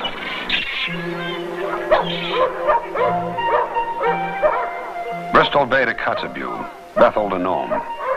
What can be done for Alaska's native poor, nearly 1/4 of the people of the state? The burden of the urban areas is unusually high, and our task is to equalize this load by permitting all of the areas to contribute. Now, how we do that in rural Alaska is by raising the standard of living in rural Alaska, creating the necessary jobs and the opportunities so that people can make a decent living and buy housing and educate their children and pay their taxes. To say that that little girl there or that little girl there or this little girl here made a choice on being poor or made a choice on whether or not they live in Nome or whether they live in Alakanak or Tuntatuliak, I think begs the question to the point of being ridiculous. Anybody who says it can't be done really doesn't have the will or shouldn't be living in Alaska. I think the spirit of Alaska has been that it can be done and that it will be done. The situations aren't hopeless. It's just people get hopeless about the situation. And I think that there's no reason for hopelessness in Alaska. That when you see so many smiling faces, this is our future, huh?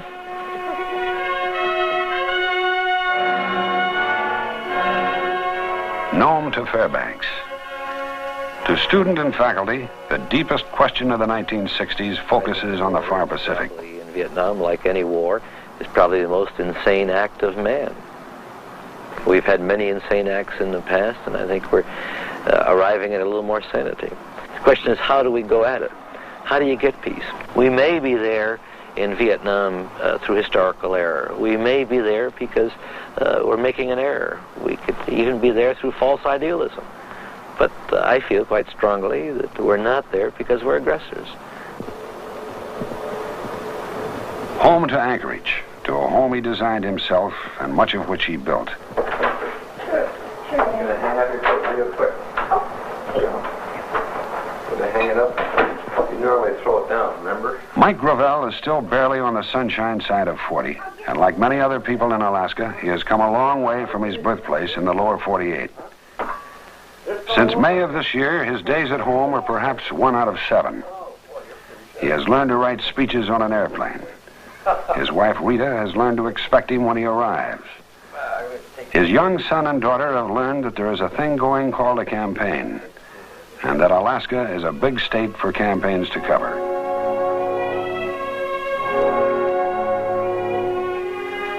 The decision Mike Gravel made last May was to speak his mind on what has been called one of the most perplexing decades in human history. About the time his first book came from the printers, he called a press conference. He wrote an announcement that itself was an answer to a question reporters had been asking him for 2 years. Actually, he had made his decision many years before. For many months, there's been speculation I might seek public office this year. Today, I wish to put an end to the speculation and announce that I'm a candidate on the Democratic Party for the United States Senate. Every candidate for high office comes to a moment of truth when he must choose between sentiment and reality, between the easy path of getting along and going along, and the more difficult route of standing straight and saying he feels there's something to be said and something to be done. For Mike Gravel, the road to public office started on Chestnut Street in Springfield, Massachusetts. When he became a builder years later, he was following the example of his father, who bucked the hard times of the 1930s as a small painting contractor. A family business that finally closed down as factories began shutting their doors in New England.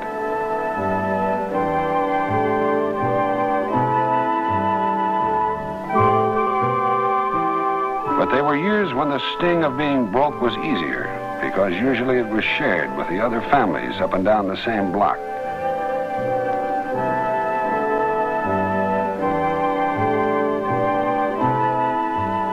Theirs was near an old area called Hungry Hill. Here, politics was an entertainment everyone could afford, and Mike's first job was passing out political handbills. His first try for office, a race for class president in high school, where he won a close race. What the flag and the Constitution stand for. Most of all, politics was a voice on the radio that managed to state a lasting point of view for the young men of the time. And even today, it has the sound of the present as well as the past.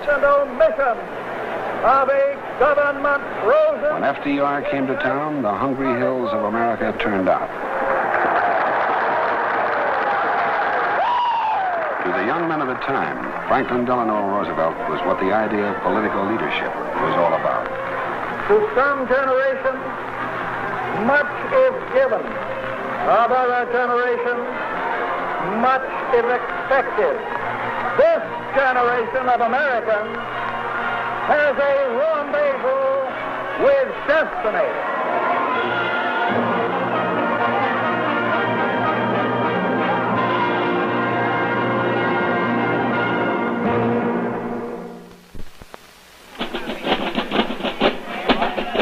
Mike had to stay at nearby American International College. There was the usual 20th century interruption. He had started out as a private until the Army found out he had learned fluent French from his parents. Then it was OCS, Paris, Hamburg, Berlin. In the years when the nation began to sense that its responsibilities extended all the way east to the Brandenburg Gate.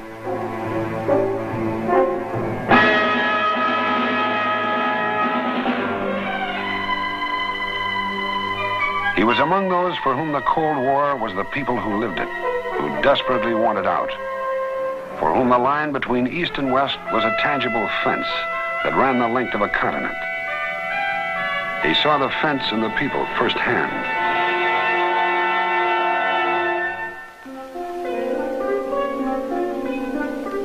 He wore the plain clothes and heavy shades of an undercover agent, grew mustaches of various sizes. He once walked the streets of Stuttgart with $25,000 cash American for transferring to the underground apparatus.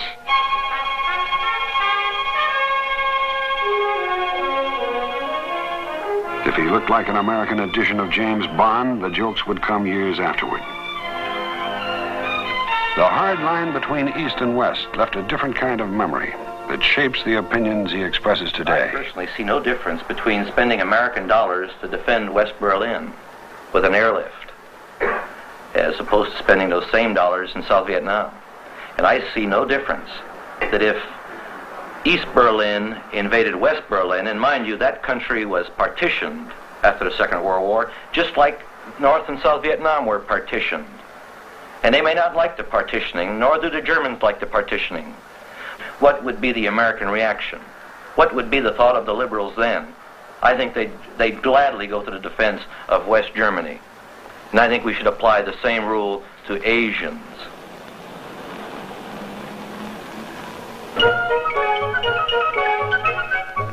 Berlin to New York. After 2 years in Europe, Mike Gravel rode the elevators for a while as runner for a Wall Street brokerage house. This helped pay tuition and expenses for Columbia University, with some classes in the daytime and some at night.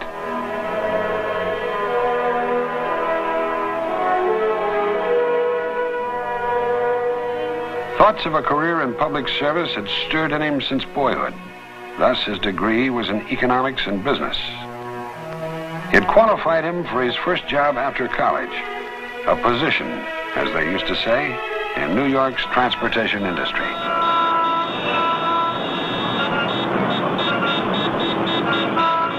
The time was the early 1950s and jobs became scarce. Months before, a brother had written Mike from Anchorage, "This is the place." Now, driver number 53624 saved his fares with a purpose in view. He had a shelf of books on Alaska and knew people had found their way there by pack mule and longboat. He would make it by taxi cab, or at least from the fares the cab earned in a long, hot summer.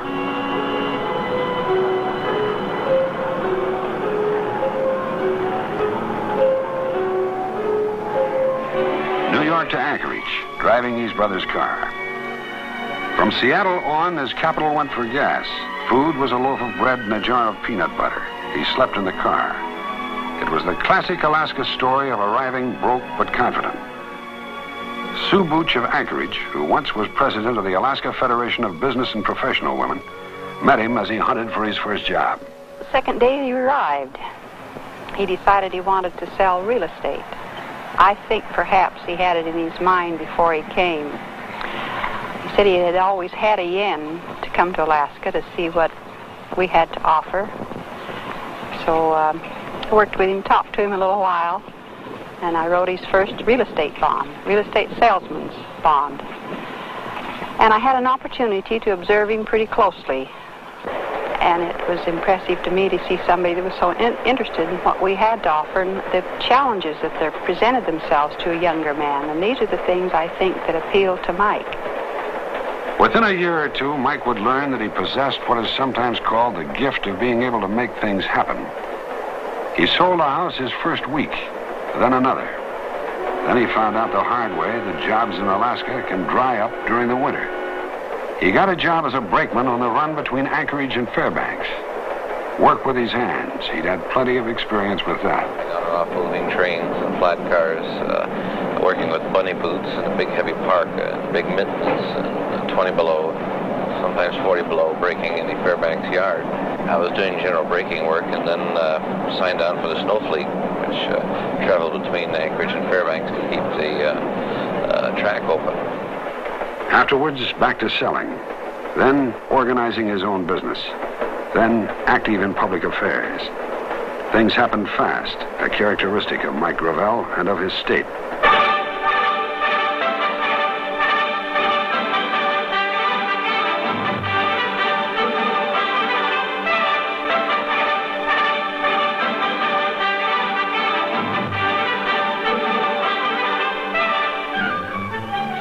By the time statehood arrived, he had made up his mind which way he wanted to travel, where to, and with whom. She had been Anchorage Fur Rendezvous Queen, and Mike had served as her official escort. In one of the big moments of statehood, she was assigned the job of pinning on the new star. I was working at City Hall at the time, and the gentleman called and said, would you like to pin the 49th star on the flag? And I said, oh, what an honor, I'd love to, thinking nothing of how I was going to get to the top floor of the building. So they had a fire truck, and as I recall, one of the firemen pushed me up the ladder. A few friends knew she had a lifelong fear of high places.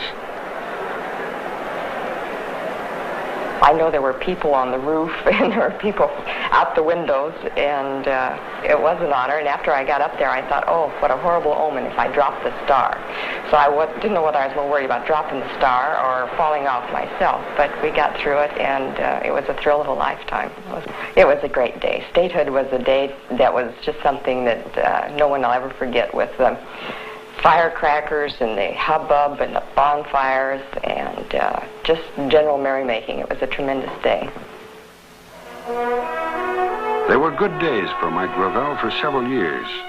He could make things happen in business and public affairs. The National JCs started a program to alert the nation to the need for tax reform. They selected Mike to be their Paul Revere and carry their message throughout the lower 48. In a few years, he had traveled a long way.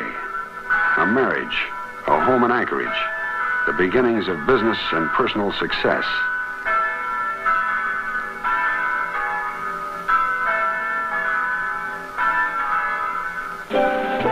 Then, just as suddenly, the current ran the other way, and this, too, has been called part of the classic Alaska pattern. He had designed what was to be one of the state's largest communities of mobile homes. But with one mistake. It was underfinanced, and he could go bankrupt or stick it out. Just spun it off and let the corporation go bankrupt. But it just didn't seem right to me, with all of the creditors involved, and there was about 60 of them, to just walk away from a deal after you sort of talked them all into going into it. One of his many creditors was John Malarker. I'd become involved in the court as we had furnished some material for Mike in this development, and so I came out here to see Mike, and I searched the court over, and I found two fellas standing on the bank. So I walked over to see if they knew where Mike was, and I looked down in the hole, and here Mike was in the hole up to his hips in ice cold water, digging around trying to find a valve that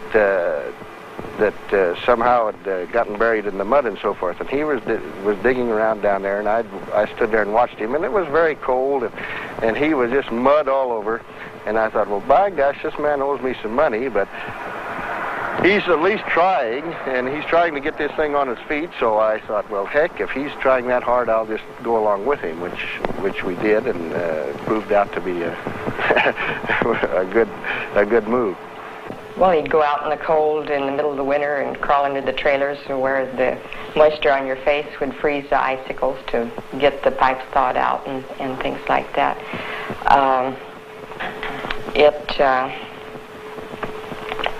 It was different.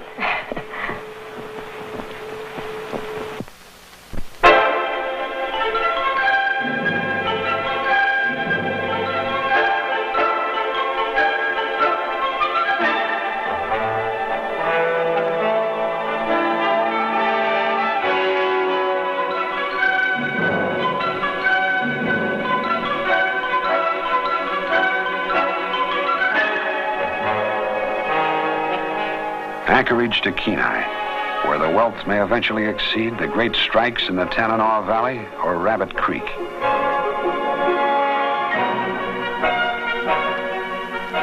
Here, Mike was an Alaska builder who anticipated events. As new families commenced arriving on the peninsula, he built the homes for them and had them ready. Here, the experience of the hard years when he was a newcomer started to pay off. He was a builder who laid out his own site plan, made up his own cost analyses, projected figures for traffic and population. In the business of building and development, he became one of the state's experts with a bright future. But he still had other ideas that needed a try. Okay, thank you, Rudy. Good. 30 years before, he had an idea of someday making a career of public service. He thought politics and talked politics. It was more important than business success.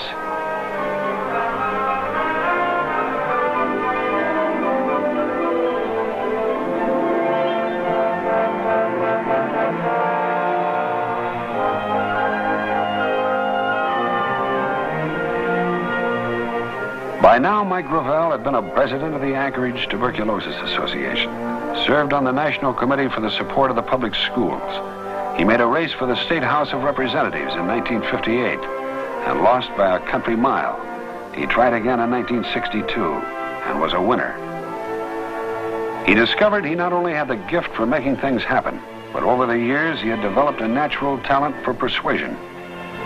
Bruce Kendall was a Republican Speaker of the House when Mike showed up as a youthful member of the legislature. His overriding effectiveness is the fact that he's always better prepared than anyone else on any given subject.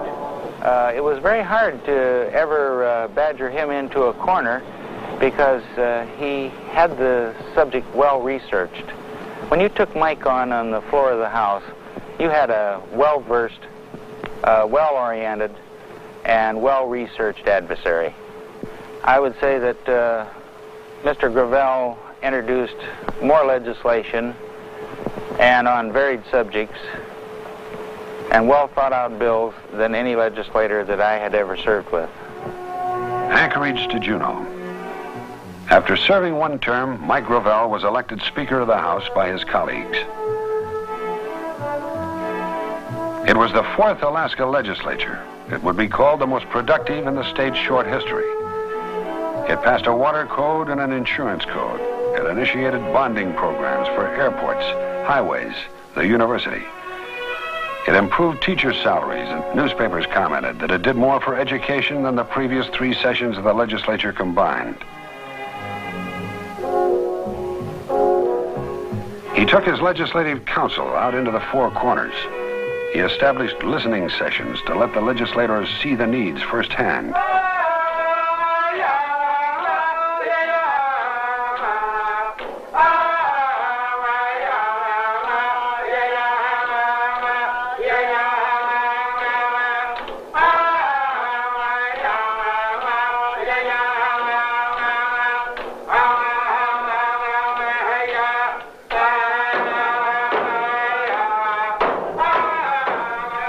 Was himself the kind of legislator who formed strong opinions.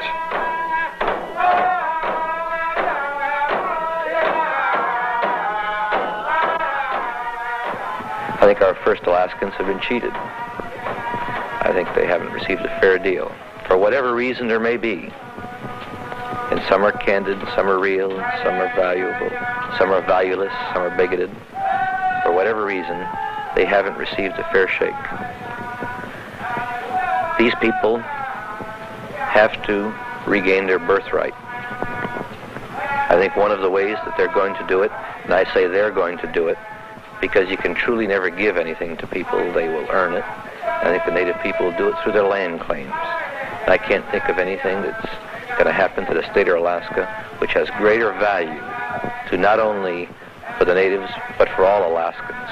And that's the just payment to a maximum amount and the just distribution of a goodly portion of land to the natives of our total state of Alaska.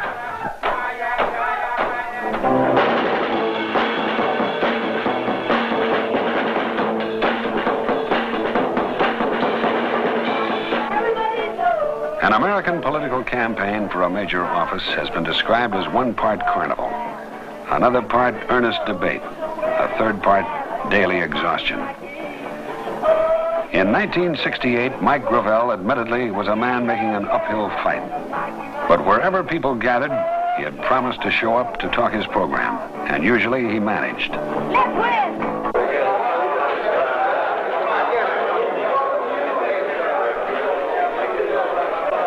He found time to publish a book about Alaska with the title Jobs and More Jobs.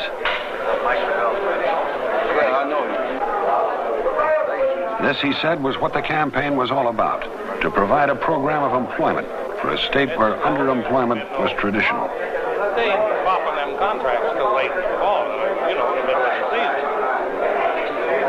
Especially your Army contracts, they ain't coming out.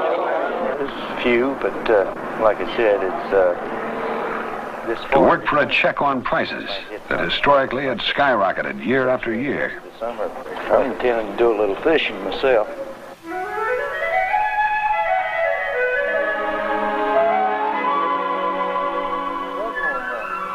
You're here at the Pioneer Home? Yes, I've been here for about 7 years. How do you like it? Nobody talks my language. I have to get out. If you don't blow off steam, I know a lot of people used to work on the... He found a slogan. Let's do something about the state we're in. Whereabouts are you from? Up Anchorage area then? Huh? Whereabouts are you from in Alaska?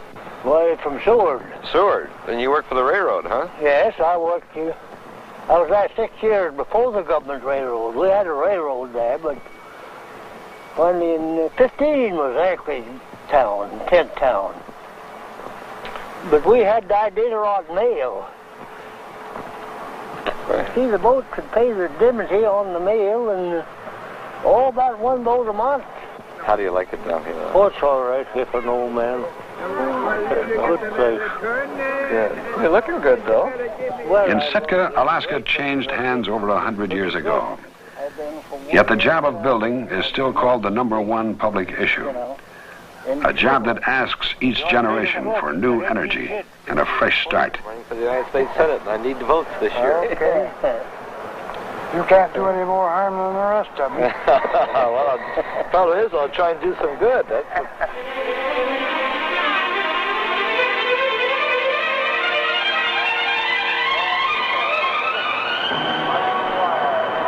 you get a surveying job after? Are they going to get you a job? I'm putting up. Does it look like you'll get one? Mike Gravel's slogan was, let's do something about the state we're in. It meant, he said, that as a United States Senator, he aimed to pay attention to the problems of Alaska. It was a goal that was worth an uphill fight. The honor that I'm seeking to represent the people here in Alaska would be one of the most cherished things that I could ever hope to acquire. And it would be a great adventure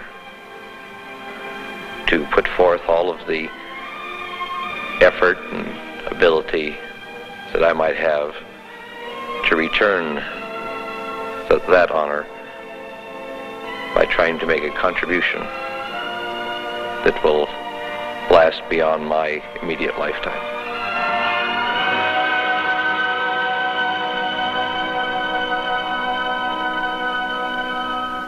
The proceeding was presented to you by Alaskans for Mike Gravel.